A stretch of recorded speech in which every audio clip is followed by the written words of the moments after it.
नमस्कार। मैं डॉक्टर सत्यप्रकाश चौहान, भारत आरोग्य संगठन के माध्यम से हम लोग हमेशा एक प्रयास करते रहते हैं कि आयुर्वेद के बारे में, आयुर्वेद के विशेषज्ञों के बारे में तमाम सही सूचनाएं सामान्य जनता को, आयुर्वेद के लोगों को और आयुर्वेद सेक्टर के जो भी जुड़े हुए लोग हैं सब तक पहुंचती रहें। इसी क्रम में हम लोग नई नई बीमारियों पर एक्सपर्ट्स के साथ टॉक शो करते रहते हैं, जिससे हमें बीमारियों के बारे में सही जानकारी मिले और लोगों को भ्रमित होने से बचाया जा सके। हम आज देख रहे हैं कि चिकित्सा जगत में बहुत सारी चीज़ें फेक रूप में भी प्रचारित हो जाती हैं।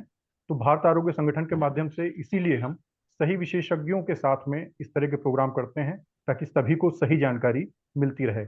इसके साथ साथ हम लोग अपने टॉक शो में उन एक्सपर्ट्स को बुलाना चाहते हैं जिनके कैरियर या जिनके जीवन से सभी लोग प्रेरणा ले सकते हैं, जिनका स्ट्रगल, जिनकी उपलब्धियां अपने आप में एक नया कीर्तिमान रच चुकी हैं।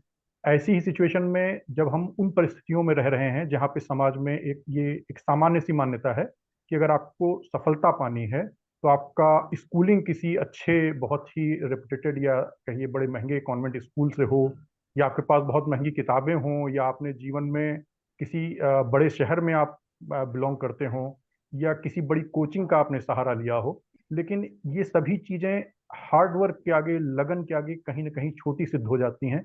और इस तरह का एक जीवन जीने वाले और इस तरह की कठिन परिस्थितियों को भी अपनी मेहनत और अपने प्रतिभा के दम से हराकर एक अच्छी उपलब्धि हासिल की, समाज में एक अच्छे मुकाम को हासिल किया, जिनकी कहानी के माध्यम से आज हमारे सारे आयुर्वेद के लोगों को, आयुर्वेद के स्टूडेंट्स को एक गाइडलाइन मिलेगी, एक इंस्पिरेशन मिलेगी, और साथ ही साथ एक अच्छे करियर को बनाने के लिए किस तरह से प्लानिंग करनी चाहिए, किस तरह से मेहनत करनी चाहिए, उन सभी विषयों पर आज सर का हमको एक मार्गदर्शन मिलेगा। तो आज हमारा जो कार्यक्रम है, इस कार्यक्रम के हमारे मुख्य अतिथि हैं डॉक्टर राजीव बाबले सर, जो खुद एक आयुर्वेद के नोन स्कॉलर रहे, जिनके विषय में अभी एक संक्षिप्त में मैं परिचय देने के लिए अपने सहयोगी डॉक्टर केतन सर को आमंत्रित करूंगा। लेकिन उससे पहले मैं इस कार्यक्रम की एक पारंपरिक शुरुआत करने के लिए मैं भगवान गणेश की वंदना के साथ, क्योंकि आज नवरात्रि का शुभारंभ भी हुआ है, गुड़ी पड़वा का महोत्सव चल रहा है, तो ऐसे में मैं गणपति वंदना के लिए सबसे पहले आमंत्रित करूंगा डॉक्टर वैशाली को। डॉक्टर वैशाली, आप गणपति वंदना के साथ कार्यक्रम की शुरुआत करें। Thank you boss. सभी अतिथियों को मेरा सादर नमस्कार। गणपति वंदना की शुरुआत करती हूँ। वक्रतुंड महाकाय सूर्यकोटि समप्रभा निर्विघ्नं कुरु मे देव सर्व कार्येषु सर्वदा। Thank you boss. Thank you. अब आगे का थैंक यू। कार्यक्रम बस आप संचालित कीजिए। Thank you doctor Vaishali. अब विघ्नहर्ता के पूजन के साथ सभी काम निर्विघ्न पूरे होंगे, इसी आशा के साथ अब मैं आज के हमारे अतिथि डॉक्टर राजीव सर, जो वर्तमान में एक असिस्टेंट कमिश्नर महाराष्ट्र में एक बड़ी अच्छी पद पर हैं, और साथ ही साथ चूंकि वो एक आयुर्वेद के स्कॉलर रहे हैं बीएमएस में, और उसके साथ साथ उन्होंने एमडी किया, और एक एज ए असिस्टेंट प्रोफेसर, तो हमारे एक बड़ी अच्छी उपलब्धि मानी जाती है। एक लेक्चरर के रूप में या असिस्टेंट प्रोफेसर के रूप में उन्होंने स्टूडेंट्स को पढ़ाया भी है। तो सर का पहले से भी इन सभी चीज़ों में एक बड़ा अच्छा अध्ययन अध्यापन के क्षेत्र में पहले से पढ़ते भी रहे हैं, पढ़ाते भी रहे हैं साथ साथ। तो ये सारी चीज़ें सर के बारे में एक जाननी है। तो मैं एक बहुत संक्षेप में सर के विषय में कुछ बातें बताना चाहूँगा कि सर एक फार्मर फैमिली से बिलोंग करते हैं, ये जानना सबके लिए बहुत ज़रूरी है। कोई बहुत बड़ा सर के पास कोई इकोनॉमिक बैकग्राउंड नहीं रहा है। जाहिर सी बात है कि इस तरह की सुविधाएं जो मिलती हैं बच्चों को, उस तरह की नहीं मिल पाई। चैलेंजिंग लाइफ रही है, जिसके बारे में अभी हम लोग सर से ही बात करेंगे। और एक एकेडमिक करियर को सर का देखा जाए तो सर यूजी में भी टॉपर रहे, जिसके लिए हिमालय ड्रग ऑफ कंपनी जो टॉपर्स को अवार्ड देती रही, सर उससे भी सम्मानित रहे। सर अपने फाइनल ईयर के टॉपर थे, और महाराष्ट्र के पीजी एंट्रेंस में भी सर थर्ड रैंक के साथ, एक टॉपर रैंक के साथ में एंट्री लेते हैं। उसी साल सर का पीजी में जो सबसे रेपुटेड भारतवर्ष के कॉलेज हैं, बीएचयू वाराणसी या जयपुर एनआईए और जामनगर गुजरात का, इन सभी में सर का सिलेक्शन हुआ था। इन सर की अपनी एक चॉइस थी, और कुछ जिम्मेदारियां थी परिवार की, समय से पहले काफ़ी जिम्मेदारियां सर के पास रही थी।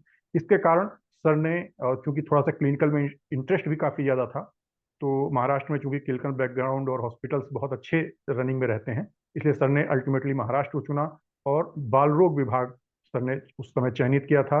सर का एमडी बाल रोग से हुआ है। सर एक बाल रोग विशेषज्ञ के रूप में भी रहे। बाद में सर ने एक असिस्टेंट प्रोफेसर के रूप में 3 वर्ष तक शिक्षण का कार्य भी किया है। और स्वर्ण प्राशन कैंप सर का बड़ा प्रिय विषय रहा है, जिसको सर लगातार संचालित करते रहे हैं। और लगातार सर ने जब इधर सिविल सर्विसेज की तरफ रुख किया तो लगभग हर अटेम्प्ट में सर इंटरव्यू तक जरूर पहुंच जाते थे। ये सर की एक विशेषता थी। तो ये बहुत सारी चीजें हैं सर के विषय में जो हमको और जाननी है। मैंने बहुत ही संक्षेप में सर का परिचय दिया है। मैं शुरुआत वहां से करना चाहता हूं कि राजीव सर, आप अवेलेबल हैं? हाँ सर, नमस्कार सर। शुभ हाँ, संध्या। नमस्कार सर। नमस्कार सर, आपको बहुत बहुत आज गुड़ी पड़वा की शुभेच्छा, बधाई। और इस आपको भी सर। सुंदर आज नववर्ष की शुरुआत के साथ एक बहुत अच्छे कार्यक्रम, बहुत अच्छे उद्देश्य के साथ आप हमको उपलब्ध हुए हैं। तो मैं सबसे पहले आपकी एक स्कूली एजुकेशन के बारे में जानना चाहूंगा, लगभग 12th तक की एजुकेशन, जिसमें माना जाता है कि अच्छा कॉलेज, कोचिंग, किताबें, इसकी गाइडेंस की जरूरत पड़ती है, या फाइनेंशियल बैकग्राउंड हो, पढ़ने की बच्चों को सुविधाएं मिले तभी वो आगे जा पाते हैं। मैं थोड़ा सा आपका जीवन जानना चाहता हूँ कि वो सभी के लिए बड़ा ही प्रेरणादायक है। कैसी रही आपकी पहली 12वीं तक की शिक्षा दीक्षा? नमस्कार सर, बहुत ही अच्छा दिन है आज। नए वर्ष की शुरुआत है। तो मैं मेरा सौभाग्य समझता हूँ कि इस दिन मैं कुछ तो भी दे पा रहा हूँ कि गाइडेंस रहे, कुछ रहे। और मैं ये जो बता रहा हूँ कि मैंने जैसे पढ़ाई की, मेरे बारे में जैसे हुआ, उसका मैं मेरे आप बीती बता रहा हूँ संक्षिप्त शब्दों में। तो उससे कुछ ले सकते हैं, मेरी गलतियों से आप सीख सकते हैं और उस पर आगे बढ़ सकते हैं। तो मेरा 12वीं तक का जो एजुकेशन था, मेरे फादर जो थे वो फार्मर थे। तो हमारे गांव में चौथी तक स्कूल था, चौथी तक स्कूल था। और मेरे अंकल जो थे, अंकल जूनियर कॉलेज में लेक्चरर थे। तो उन्होंने उनके साथ ही पढ़ा, मैं उनके गांव में ही पढ़ा, अमरावती में। तो 12वीं तक का एजुकेशन मेरा रूरल एरिया में ही हुआ है, ग्रामीण भाग में ही हुआ है। और मेरे जो अंकल थे वो जूनियर कॉलेज में लेक्चरर थे, इसलिए पढ़ाई में उन्होंने मेरे ध्यान दिया। इसलिए मैं पढ़ाई का जो मेरा बेस था वो अच्छा बनता गया। तो ऐसे नहीं कि मैं एकदम कॉन्वेंट में पढ़ा हूँ या बड़े जिला के प्लेस में पढ़ा हूँ, ऐसे नहीं। एक साधारण से गांव में पढ़ा हूँ, लेकिन घर में बहुत ध्यान रहता था मेरे कि ये पढ़ाई करता है कि नहीं। अंकल लेक्चरर थे, इसलिए मुझे पढ़ाते भी थे, तो एक अच्छा बेस बना था। तो मेरा कहने का मतलब ये है कि ठीक अच्छा अच्छा जीवन जीने के लिए, अच्छा ये बनने के लिए बेस बनना बहुत ही जरूरी है। हम कहाँ पे पढ़ते हैं ये इतना इम्पोर्टेंट नहीं, हम कौन से स्कूल में है इम्पोर्टेंट नहीं। तो उससे सबसे ज्यादा इम्पोर्टेंट है कि हम जो भी हमारे पास है उसको कितना ध्यान लगा के पढ़ते हैं। धन्यवाद सर। ये सर आपका 12th तक होने के बाद क्या आपने ये डिसाइड कर लिया था कि भविष्य में मुझे सिविल में ही जाना है? मतलब आपने अपने जीवन में कब ये डिसाइड किया कि मेरे लिए सिविल सर्विसेज ज्यादा अच्छा है राष्ट्र सेवा के एक माध्यम के रूप में? 12th तक पढ़ाई होने के बाद एक मेरा 2001 में 12th हुआ था। तो उस समय अच्छे अच्छे मार्क्स आए तो दो ही समझ में आते थे कि एक तो डॉक्टर बनेगा या इंजीनियर बनेगा। तो 84.17% ऐसे कुछ तो भी आए थे मुझे 12th में, अच्छे मार्क्स थे। हमारे समय इंजीनियरिंग के लिए कुछ एंट्रेंस वगैरह नहीं थी। इंजीनियरिंग के लिए पीसीएम जो ग्रुप है उसके मार्क की बदौलत हम इंजीनियरिंग की एडमिशन ले सकते थे। और इसके लिए मेडिकल के लिए एंट्रेंस थी। तो मैंने जो 10वीं 12वीं तक जो पढ़ाई की थी वो इंजीनियरिंग की पढ़ाई थी। मेरा अच्छा ग्रुप आया था, उससे मुझे किसी भी अच्छी इंजीनियरिंग कॉलेज में एडमिशन मिल सकती थी। लेकिन घर घर घर वालों का ये कहना था कि डॉक्टरी करो। डॉक्टरी करने से उनको लगता था कि हमारे पास ही रहेगा, नजदीक रहेगा। इंजीनियर हो जाएगा तो फॉरेन में चला जाएगा, ऐसे ऐसा उनका एक सोच था। वो भी गलत नहीं था, लेकिन ऐसे सोच के उन्होंने मुझे डॉक्टर बना दिया। डॉक्टर को एडमिशन, बीएमएस को एडमिशन लिया मैंने। बीएमएस को एडमिशन लेते वक्त ऐसे कुछ नहीं डिसाइड किया था कि सिविल सर्विस में जाना था वगैरह, कुछ नहीं था। ये था कि हमें अच्छा डॉक्टर बनना है, पढ़ के आगे जो भी है सोसाइटी की सेवा करना है और अपना उपजीविका निभाना है। ये इतना ही ग्रामीण बैकग्राउंड से आने के बाद हम इतना ही सोचते हैं। तो मैंने वो पढ़ाई की, पढ़ाई शुरू थी। और ग्रेजुएशन तक, ग्रेजुएशन के फाइनल ईयर तक मुझे कुछ भी सिविल सर्विसेज के बारे में पता नहीं था। लेकिन क्या हुआ था कि मैं जहाँ पे रहता था यूजी के लिए, बीएमएस के लिए, जहाँ पे यवतमाल में रहता था, उसके बाजू में मेरे एक दोस्त थे। वो सिविल सर्विसेज की तैयारी कर रहे थे। वो स्टेट स्टेट टैक्स इंस्पेक्टर या police sub inspector, assistant in मंत्रालय की तैयारी करते थे। तो मैं उनको पूछता था कि ये बहुत हार्ड है क्या? हमें लगता है ना कि हम सिविल सर्विसेज यानी ये कुछ तो भी हमें नहीं आएगा ये, तो हम हमारी ग्रेजुएशन की पढ़ाई करते हैं, प्रैक्टिस कर देते हैं, ऐसा सोचता था। लेकिन एक जिज्ञासा वश मैंने उन्हें पूछा कि ये कैसे करते हैं पढ़ाई, तो उन्होंने बोला कि ग्रेजुएशन तक का पूरा रहता है। एक जनरल आदमी को ग्रेजुएशन में जितना नॉलेज रहना चाहिए, यानी जनरल अवेयरनेस की बदौलत उसके, यानी जनरल अवेयरनेस रहने पर, या न्यूज़पेपर पढ़ता है, या ये उसको करंट की चीजें पता है क्या हो रहा है, और जनरल जो पता रहता है वो भी ये एग्जाम दे सकता है, उन्होंने ऐसा बोला।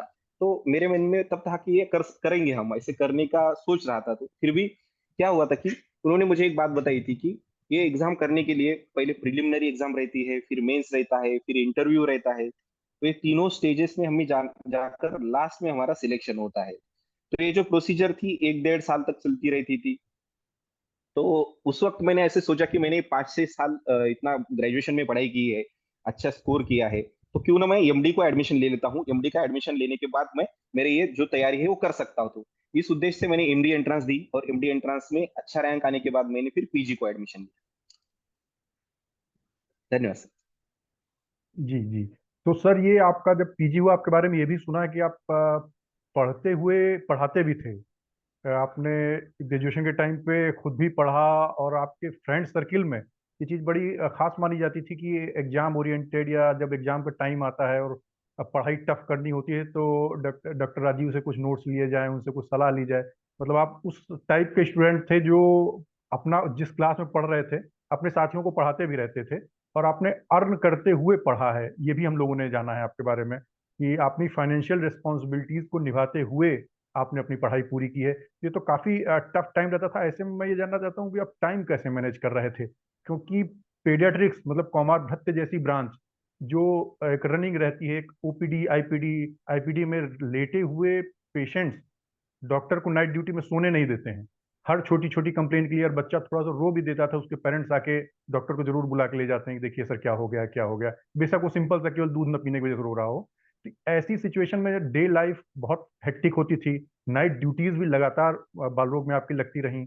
ऐसे में टाइम कैसे आपने मैनेज किया पढ़ने और पढ़ाने के लिए? हाँ सर, ये सही प्रश्न पूछा आपने। मैं सौभाग्यपूर्ण समझता हूँ अब मेरे को खुद को कि जब ग्रेजुएशन में था तो मेरे 2-4 दोस्त ऐसे थे कि हम साथ में तैयारी करते थे एमडी एंट्रेंस की। तो एमडी एंट्रेंस की तैयारी करते वक्त से मुझे पता चला कि हम अगर डिटेल में पढ़ते हैं, डिटेल में यानी जो भी बताया गया है वो अपने ग्रेजुएशन में, वो डिटेल में मैंने हर सब्जेक्ट में नोट्स निकाले थे।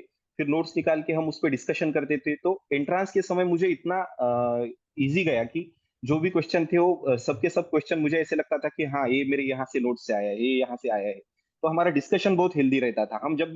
हम ग्रेजुएशन की जब तैयारी करते थे पीजी एंट्रेंस की, तो पीजी एंट्रेंस की तैयारी के दरमियान मैंने ये पाया कि हम वो एंट्रेंस के एग्जाम जी रहे थे, यानी उसके सिवा हमारे लाइफ का कोई मोटो नहीं था कि अ, एक 6 महीने हमने 6-7 महीने पढ़ाई की। तो हम 3 दोस्त थे, एक रूम पे रहते थे, हमारा डिस्कशन भी होता।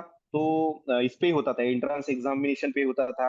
हम यानी थक जाते पढ़ाई करके, फिर घूमने जाते, तब भी हम उस पे डिस्कशन करते थे। तो एक लाइफ जीना यानी क्या होता है कि वो एंट्रेंस एग्जामिनेशन हमने जी है, ऐसे हम बोलते हैं कि ऐसे नहीं था कि हम स्विच ऑन स्विच ऑफ होते थे कि नहीं अभी पढ़ना हो गया, चलो बाहर घूमने जाएंगे, चलो अभी एंटरटेनमेंट करेंगे, ऐसा कुछ नहीं था। तो हम जहां भी बाहर जाते थे, अभी खाना खाने के लिए एक आध बार मेस पे गए तो वहां पे भी हम डिस्कशन करने थे। तो कहने का मतलब यह है कि एक आध उद्देश्य हम हमारे लाइफ के लिए डिसाइड करते हैं कि मुझे ये पाना है, मुझे ये करना है। तो उसके लिए हमें क्या करना चाहिए, हमारे पहले मन में आना चाहिए कि कितनी पढ़ाई करनी चाहिए। जब एंट्रेंस एग्जामिनेशन में आपको एक 50 सीट मेरिट की है, 50 सीट स्टाइपेंड की है, उसमें अगर 50 में आना है, ये 3-4 हजार बच्चों में से, तो उस लेवल का डेडिकेशन हमें चाहिए। तो नोट्स वगैरह तैयार करके हमने तैयारी की। तो मुझे पता चला कि एक बार अच्छे डिटेल नोट्स निकालने के बाद, तो उस नोट्स से हम बहुत सारा ये कर सकते हैं कि उस पे से ही बहुत सारे क्वेश्चन आ सकते हैं। तो फिर पीजी के दौरान भी वैसे हुआ। पीजी में बहुत हेक्टिक शेड्यूल था, लेकिन मैंने ये जानकारी ली थी कि basic preliminary examination, mains examination और इंटरव्यू के लिए उसका सिलेबस क्या है। कोई भी एग्जाम क्रैक करने के लिए ये 3 चीजें बहुत इंपॉर्टेंट होती है कि एक आध एग्जाम का सिलेबस क्या है, उसका प्रीवियस ईयर क्वेश्चंस क्या है, और उसकी सिलेबस के लिए बुक्स कौन से है। ये तीनों चीजें अगर पता चल गई तो हम किसी भी जगह रह के पढ़ाई कर सकते थे। तो वो किया मैंने। बाद में एक 3 साल तक पढ़ते वक्त मुझे ऐसे लगा कि स्लो बट स्टेडी, यानी ऐसे नहीं हुआ कि 10 दिन मैंने किताब पढ़ी ही नहीं, बाद में 11वें दिन मैंने एक दिन भर पढ़ाई की, ऐसे नहीं था। तो रोज थोड़ा थोड़ा पढ़ने से 4 4 पेजेस हो या 5 पेजेस हो, लेकिन मुझे ऐसे लगता था कि हाँ मैंने कुछ पढ़ा है, आज मेरा दिन खाली नहीं गया है। तो ये एक एटीट्यूड रहना चाहिए, ऐसे मुझे लगता है। Thank you sir. Okay sir. अच्छा, एक काफ़ी कठिन क्वेश्चन मैं पूछना चाहता हूँ। जैसे बीएमएस के बाद में प्रिपरेशन करने के लिए सिविल सर्विसेज के लिए मूड बनाते हैं, ऐसी स्थिति में थोड़ा सा एक फाइनेंशियल बर्डन भी फील होता है, क्योंकि एज ज़्यादातर लोगों की 25-26 साल हो चुकी होती है। पैरेलल जो लोग इंजीनियरिंग में अपने फ्रेंड सर्किल के लोग होते हैं, सभी लोग वहाँ पे 10-12 लाख के पैकेजेस पे हो सकता है काम करते हुए सुनाई दें, और हम वहाँ पे अगर एक सिविल सर्विसेज का मूड बनाते हैं कि हम सिविल की परीक्षा की तैयारी करने जा रहे हैं, तो एक जो ये फाइनेंशियल बर्डन आता है, इसको किस तरह से टैकल किया जाए? क्या नाइट जॉब्स, आरएमओ ड्यूटीज, इस तरह का कुछ करना, अगर बाई चांस पीजी में हम नहीं जा पा रहे हैं तो ऐसी सिचुएशन में हमारे पास क्या ऑप्शन रहता है कि हम फाइनेंस को कैसे मैनेज करें? या कुछ समय के लिए मान लें कि चलो ठीक है, घर से लेते रहेंगे, जैसा देखा जाएगा, 2-3 साल और सही। क्या बेहतर यहाँ पे स्ट्रेटजी हो सकती है? ये बहुत ही अच्छा प्रश्न पूछा है सर ने, कि ये जो है ना, ये मैंने महसूस किया है, खुद उसको महसूस किया है कि हम जब भी ग्रेजुएशन करते हैं तो हमारा ग्रेजुएशन एक 6 साल का ग्रेजुएशन हो जाता है।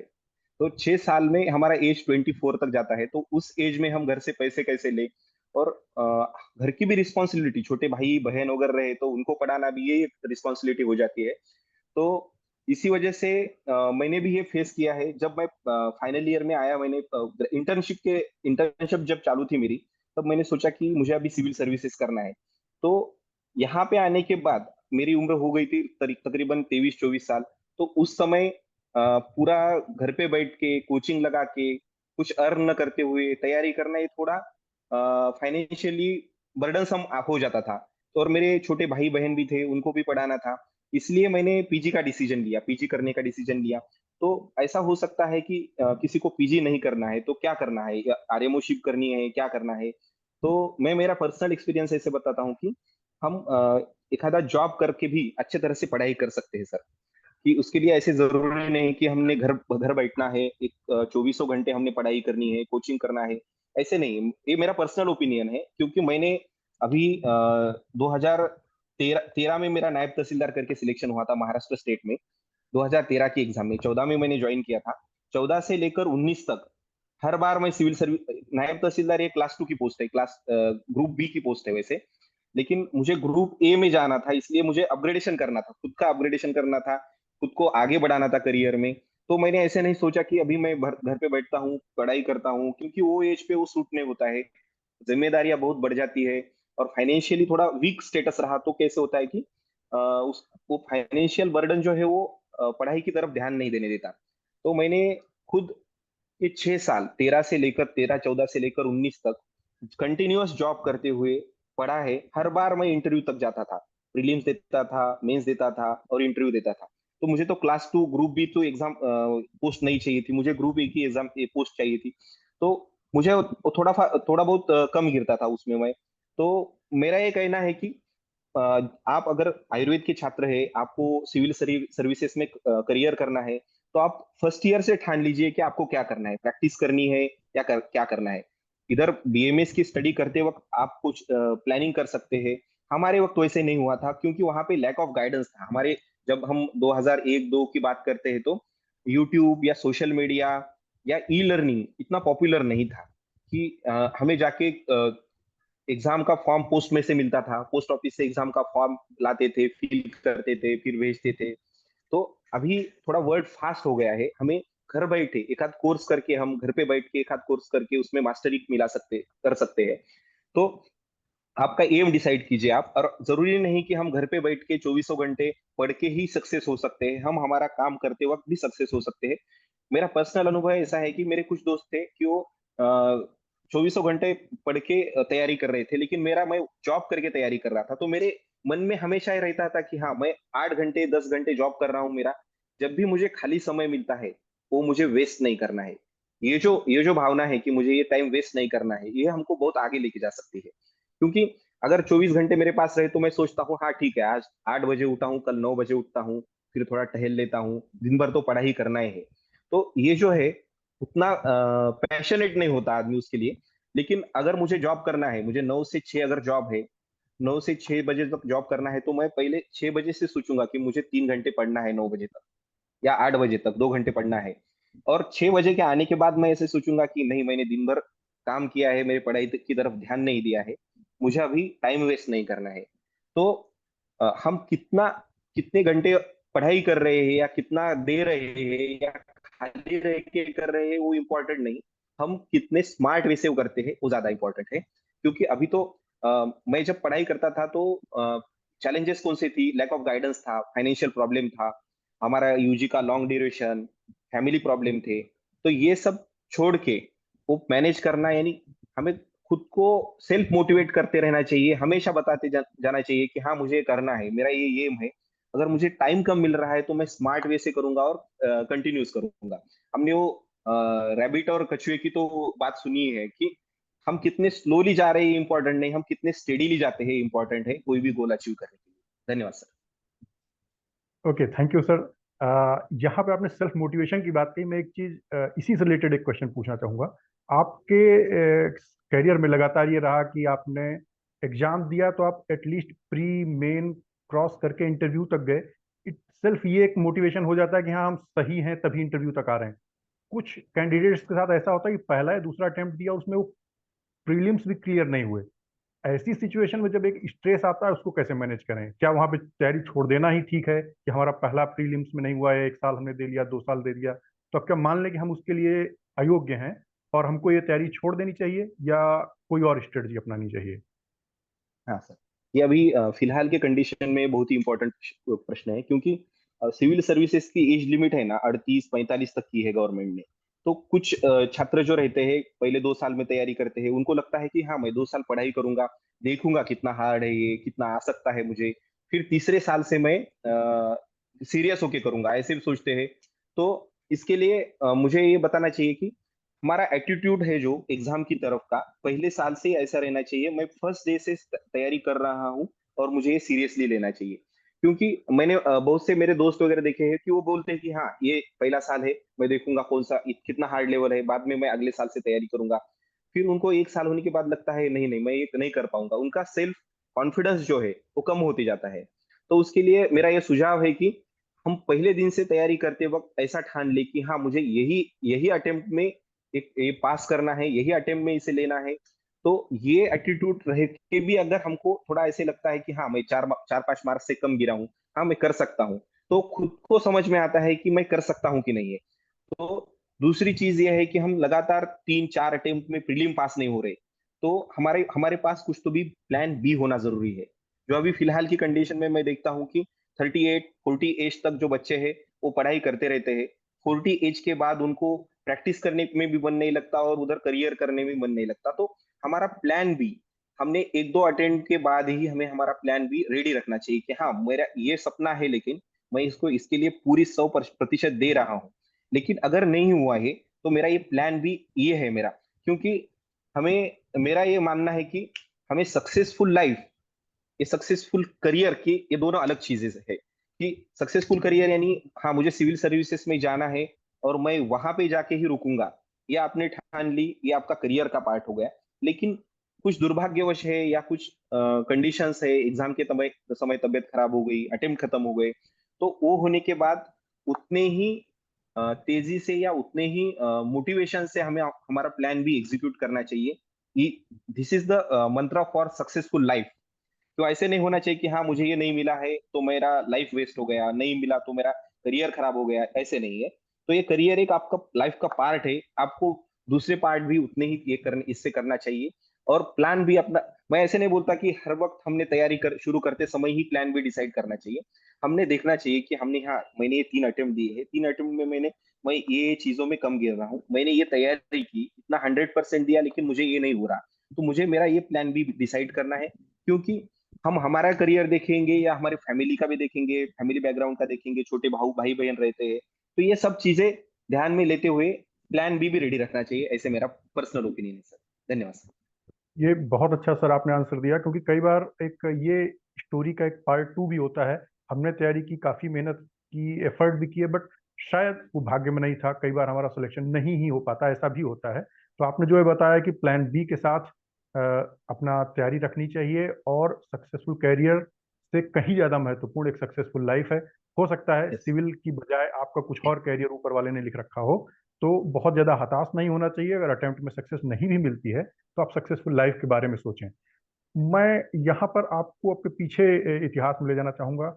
आज के समय में, वर्तमान समय में आप आयुर्वेद को समाज में कैसा देखते हैं? मतलब लोगों की एक ओपिनियन कैसी समझ में आती है आयुर्वेद के बारे में? और आयुर्वेद सेक्टर के लोगों के लिए आपके आपकी तरफ से कोई सुझाव जिससे और बेटरमेंट हो सके इस सेक्टर में? हाँ सर, आयुर्वेद की स्थिति बहुत ही अच्छी है। आप जैसे वैद्य है जो आयुर्वेद के लिए मेहनत ले रहे हैं, वो देख के मुझे बहुत अच्छा लगता है। कभी कभी मुझे ऐसे लगता है कि मैंने आयुर्वेद में करियर किया है, लेकिन मैं आयुर्वेद के लिए कुछ नहीं कर पाया। इसके मेरा थोड़ा ये है, बुरा लगता है उसके लिए। फिर भी मुझे लगता है कि आयुर्वेद की जो कंडीशन है, लोगों का फेथ जो है हमारे आयुर्वेद पे, वो बढ़ता जा रहा है। हमने अच्छी ट्रीटमेंट से पूरा विश्वास संपादन किया है, और हर क्षेत्र में मैं ऐसे ही नहीं बोल रहा हूँ कि प्रैक्टिस में ही, हर क्षेत्र में सिविल सर्विसेज रहे या पॉलिटिक्स रहे या सभी, इसमें हमारे आयुर्वेद के जो अध्यायी है वो अभी फ्रंट फुट पे है, आगे है, ऐसे मुझे लगता है। और आयुर्वेद के स्टूडेंट को मैं ये कहना चाहूंगा कि आप आपका करियर पहले दिन से डिसाइड कर लीजिए कि आपको क्या करना है। आयुर्वेद प्रैक्टिस करना है, या आपको एलोपैथी प्रैक्टिस करना है, या आपको सिविल सर्विसेज में जाना है। और उस हिसाब से आप पहले दिन से तैयारी करिए, क्योंकि कैसा होता है कि हमारा जनरल ग्रेजुएशन हमारा 1.5 साल का 1 साल रहता है। तो 1 साल में हम पढ़ाई नहीं करते, लेकिन 6 महीने में पढ़ाई करके हम एग्जाम तो पास कर लेते हैं। लेकिन ये तीन तीन साल होने के बाद में क्या करना है, ये हमको पहले से ही डिसाइड करके रखना चाहिए। ऐसा मेरा सुझाव है सर। धन्यवाद सर। Thank you sir. ये आपके लिए एक लगभग मैं समझता हूँ सबसे कठिन इस इंटरव्यू का सवाल अब आने वाला है आपके लिए, और एमसीक्यू पैटर्न पे रहेगा। आयुर्वेद की क्षेत्र की, आयुर्वेद सेक्टर की सबसे अच्छी ग्रोथ होने के लिए आप किस सेक्टर पे या किस मेरे ऑप्शन पे सबसे ज़्यादा सुधार की गुंजाइश समझते हैं? स्टूडेंट्स थोड़ा सा और मेहनत करें और लेबोरियस बने, ऑनेस्ट एफर्ट करें। टीचर्स की क्वालिटी में थोड़ा सुधार की और गुंजाइश है हमारे सेक्टर में, ऑप्शन 2। ऑप्शन 3, थोड़ा गवर्नमेंट सपोर्ट की आयुर्वेद सेक्टर की एक बहुत बड़ी नीड है, या इनमें से कोई नहीं? सर, गवर्नमेंट की नीड है। गवर्नमेंट ने थोड़ा सपोर्ट करने की नीड लगता है मुझे, क्योंकि प्रतिभा की कोई कमी नहीं है हम में। और जो पढ़ाई है, मैं ऐसे समझता हूँ कि आयुर्वेद की पढ़ाई करना, यानी जो एकाध व्याधि के जो ये बताए हेतु बताए हैं, उनको याद करना, उसके लक्षण याद करना, उसकी ट्रीटमेंट याद करना, ये बहुत ही कठिन काम है। और हमारे कई वैद्य हैं, वो अच्छे तरीके से कर रहे हैं, प्रैक्टिस अच्छे से कर रहे हैं, इंटेलिजेंट स्टूडेंट है, उतने ही सपोर्टिव टीचर है। प्रैक्टिस में कोई कम नहीं है। मुझे लगता है थोड़ा गवर्नमेंट सपोर्ट की जरूरी है। और ये पिछले 8-10 सालों से मैं जो देख रहा हूँ, तो उसमें मुझे पॉजिटिव नजर आ रहा है। धन्यवाद सर। थैंक यू सर, बहुत अच्छा सर आपका आंसर रहा। और मैं समझ रहा हूँ कि आ, आपकी जो ये लाइफ रही है ये सभी के लिए बड़ी इंस्पायरिंग और मोटिवेशनल रही है, क्योंकि कई बार हम संघर्ष के लिए उतरते ही नहीं है, क्योंकि हम ये मान लेते हैं कि हमारे पास संसाधन कम है। इस आज के जो वेबिनार में या हम लोगों ने ये एक्सपर्ट टॉक शो रखा, इसका टॉपिक इसलिए हमने ये रखा था कि सक्सेस इन शॉर्टेज। अगर जिंदगी में अभाव या चुनौतियां बड़ी हैं तो इसका अर्थ ये कभी नहीं है कि हम जिंदगी में सक्सेस नहीं पा सकते। और आप उसके एक जीते जागते उदाहरण हैं। इसी के लिए आप एक सम्मानीय गेस्ट के रूप में आज हमारे यहाँ कार्यक्रम में आप आमंत्रित हुए। और आपकी जो ये कहानी हमको पता चली, जो जिस तरह से आपने अपनी स्कूलिंग की, जिस तरह से आपने ग्रेजुएशन के समय में चैलेंजेस देखे, और जिस हार्ड वर्क को आपने टाइम मैनेजमेंट में अपना एक स्किल दिखाया, क्योंकि एक पीजी कौमार भृत्य में, वो भी स्टेट ऑफ महाराष्ट्र से, गवर्नमेंट कॉलेज से करते समय, जबकि पेशेंट्स की एक लगातार भरमार रहती है, ऐसी स्थिति में टाइम मैनेज करते हुए आपने एक हार्डवर्क की, पढ़ाई की। मैं चाहता हूं कि अपने आयुर्वेद के स्टूडेंट्स के, विद्यार्थियों के लिए या आयुर्वेद के सेक्टर के लिए आपकी तरफ से कोई एक मैसेज जो आप सबको देना चाहते हो, वो आप एक मैसेज दीजिए। आयुर्वेद के स्टूडेंट हो या जो भी ये देख रहे हैं, उनको उनके लिए मेरा एक मैसेज है कि अपने लक्ष्य की तरफ एक बार आप लक्ष्य ठान लेते हैं, तो वो लक्ष्य की तरफ आप वो जिंदगी जिए कि मुझे ये हासिल करना है। और उतना करने के बाद भी अगर कुछ दुर्भाग्यवश आपको सक्सेस नहीं मिलता या आपको यश नहीं मिलता है, तो मायूस मत होइए, क्योंकि लाखों लाखों रास्ते, लाखों मंजिलें आपकी राह देख रहे हैं। मायूस होकर बैठेंगे तो रास्ते और मंजिलें बुरा मान जाएगी। धन्यवाद। Thank you sir, thank you sir. मैं यहाँ पर सर के वोट ऑफ थैंक्स के लिए मैं डॉक्टर स्वप्निल सर को आमंत्रित करता हूँ कि आज के कार्यक्रम में वोट ऑफ थैंक्स दें। Swapnil sir. Thank you sir. सबसे पहले मैं आज के ऑर्गेनाइजिंग कमेटी की तरफ से डॉक्टर वैशाली मैम, जिन्होंने यहाँ पे गणेश वंदना की, श्री गणेश की वंदना की, उनको धन्यवाद करता हूँ। फिर हमारी कोऑर्डिनेटिंग कमेटी की तरफ से डॉक्टर केतन सर यहाँ जो थे, मैं उनका धन्यवाद करता हूँ। हमारे organising secretary doctor SP Chauhan sir, उनका धन्यवाद करता हूँ। हमारे अरुण खैरे सर, जो हमारे VS के प्रेसिडेंट हैं, जो बहुत ही ज़्यादा लगन और मेहनत से हमारे संगठन को आगे बढ़ाने में लगे हुए हैं, मैं उनका धन्यवाद करता हूँ। और जो इस प्रोग्राम का सर ने नाम चयन किया, सक्सेस इन शॉर्टेज, उसका बिल्कुल जीता जागता उदाहरण हमारे सामने, जो आज हमारे चीफ गेस्ट या चीफ स्पीकर कह लें, डॉक्टर राजीव बाबले सर, जो आज उपस्थित हैं।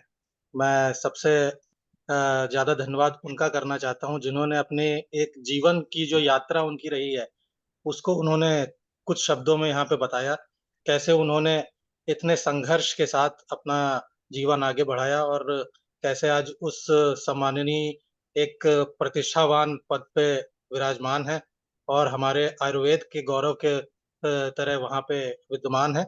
और इनसे हमें ये शिक्षा या सीख कह लें मिलती है कि कोई भी काम अगर पूरी लगन और मेहनत से किया जाए तो कुछ भी आप हासिल कर सकते हैं। जैसा सर ने खुद कहा कि उन्होंने कभी इस पढ़ाई को बोझ की तरह नहीं लिया और कभी इससे पीछे नहीं हटे और हमेशा लगे रहे, मेहनत करते रहे, चाहे वो जॉब के साथ हो या अपने दोस्तों के साथ हो। तो उन्होंने जिया है, जैसे उन्होंने कहा कि उन्होंने आयुर्वेद को जिया है। तो धन्यवाद सर आपका। आपने अपना बहुत ही कीमती समय यहाँ पे हम सबको दिया। आप सर ने बताया कि बहुत ज़्यादा बिज़ी शेड्यूल से वक़्त निकाला है आपने, 31st क्लोजिंग का टाइम है। तो मैं सारे जो हमारे बाकी कमिटी मेंबर्स हैं, उनका भी धन्यवाद करता हूँ, जिन्होंने इस प्रोग्राम को सफल बनाने में हम लोग का सहयोग दिया। धन्यवाद। जय हिंद, जय भारत। धन्यवाद। धन्यवाद सर, धन्यवाद स्वप्निल सर। और मैं राजीव सर का फिर एक बार चलते चलते एक बार विशेष धन्यवाद देना चाहूँगा। ये बेहद क्रूशियल टाइम है। टैक्स डिपार्टमेंट 31 मार्च, ईयर एंडिंग, नए साल की बिगनिंग, बहुत तरह की चीज़ें इसके साथ जुड़ी हैं। सर ने अपना इतना कीमती समय हम लोगों को दिया, नए विद्यार्थियों के लिए एक नया मार्गदर्शन भी दिया, एक इंस्पिरेशन दी और अपनी लाइफ से जो एक सभी नए आने वाले लोगों को एक ये सीख मिलेगी कि कभी भी अभावों के लिए घबराना नहीं चाहिए, चुनौतियों को जीना चाहिए और उनसे कुछ ना कुछ हासिल करना चाहिए। ये मैं विशेष रूप से सर का धन्यवाद करता हूँ। सर का ये कीमती समय हमको मिला। मैं सर से रिक्वेस्ट भी करूंगा कि आगे फिर इस तरह के प्रोग्राम्स में सर का गाइडेंस हमको जब भी जरूरत रहेगा, हम चाहेंगे कि सर का गाइडेंस हमको मिलता रहे। धन्यवाद सर। धन्यवाद सर। धन्यवाद।